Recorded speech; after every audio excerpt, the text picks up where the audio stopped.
Towing वाहन संदर्भात ठाणेकरांमध्ये संताप आहे आणि याबाबत आपण पोलीस आयुक्तांची भेट घेतली. काय सांगाल त्याबाबत? पोलीस आयुक्तांशी माझी चर्चा झाली. ठाण्यामध्ये हा टोईंग व्हॅनचा विषय जो आहे तो नेहमीच वादग्रस्त ठरलेला आहे आणि अनेक संघटना पक्ष यांचे प्रतिनिधी हा विषय जो आहे तो सातत्याने मांडतानाही दिसतात.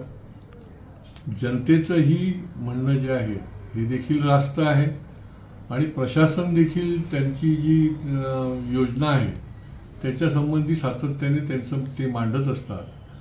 मी माननीय पोलीस आयुक्तांना सांगितलं की या टोईंग व्हॅनचा अनुभव अत्यंत नागरिकांना वाईट आहे, विशेष करून दुचाकी चालवणाऱ्या वाहन चालकांना.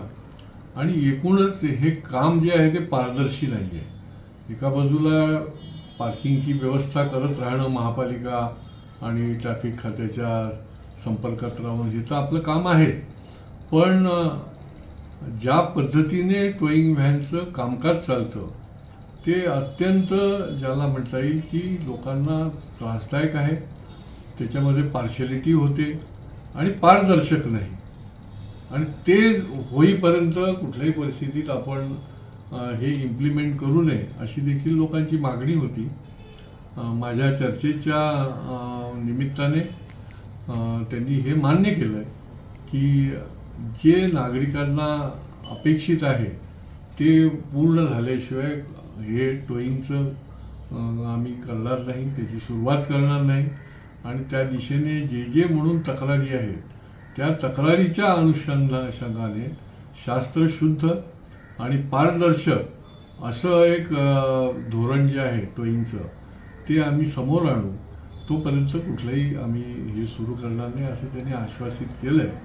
मला वाटतं नागरिकांना त्यांनाही शिस्त लावणं हे जसं काम असतं तसं नागरिकांच्या अडचणी आणि समस्या ज्या आहेत या संबंधामधल्या त्या देखील निराकरण करणं आणि दोन्ही प्रशासन आणि नागरिकांना सोयीचं अशाच प्रकारचं कामकाज चालणं हे अपेक्षित आहे.